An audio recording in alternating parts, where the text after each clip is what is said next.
bahwa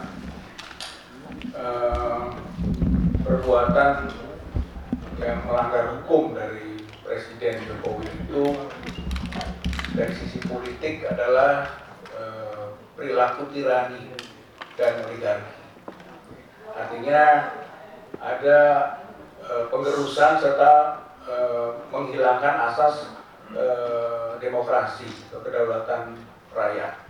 Oleh karena itu, dalam tuntutan yang kedua dari petisi ini adalah mengajak seluruh elemen masyarakat, bangsa dan negara untuk bersama-sama memulihkan kembali asas demokrasi atau kedaulatan rakyat itu untuk melawan kepentingan elit politik yang namanya oligarki yang berperilaku tirani. Maka untuk bisa melawan itu perlu kebersamaan seluruh elemen rakyat, karena ini perlawanan yang cukup berat. Itulah yang kemudian disebut dengan kekuatan rakyat atau people power. Itu adalah mekanisme yang berpeluang besar untuk mampu melawan kekuatan oligarki yang telah menggerus demokrasi. Itu tuntutan kita yang kedua. Tuntutan yang pertamanya jelas bahwa pelanggaran konstitusi yang dilakukan oleh Jokowi sebagai presiden itu telah menjadi alasan untuk pemakzulan. Karena memang dalam pasal 7A Undang-Undang Dasar 1945 itu satu pengkhianatan negara.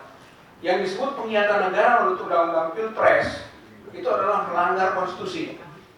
Jadi ketika Presiden Jokowi melanggar konstitusi, maka itu sama dengan pengkhianatan negara, dan itu menjadi alasan untuk impeachment.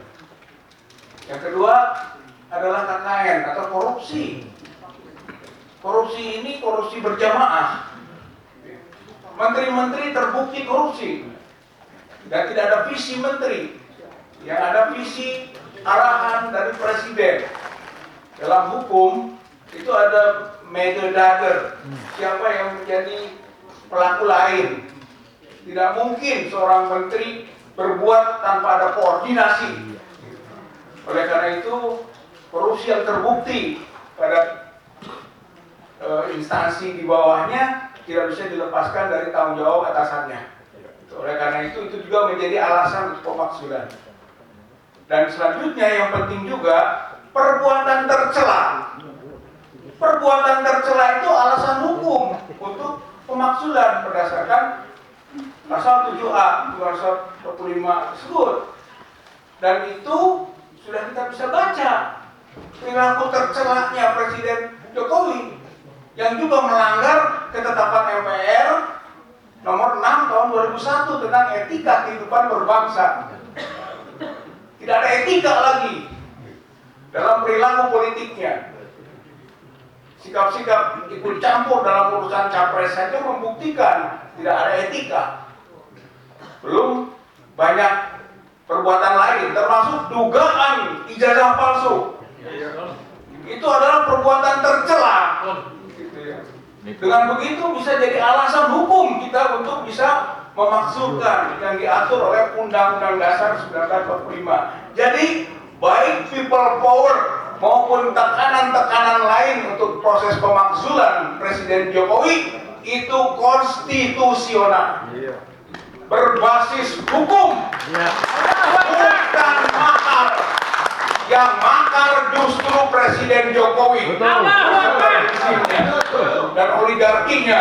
Mereka makar, mereka telah merebut kedaulatan rakyat. Dan kita semua petisi 100 ini memulai langkah untuk memulihkan kedaulatan rakyat. Kira ini tambahannya. Terima kasih. Assalamualaikum warahmatullahi wabarakatuh.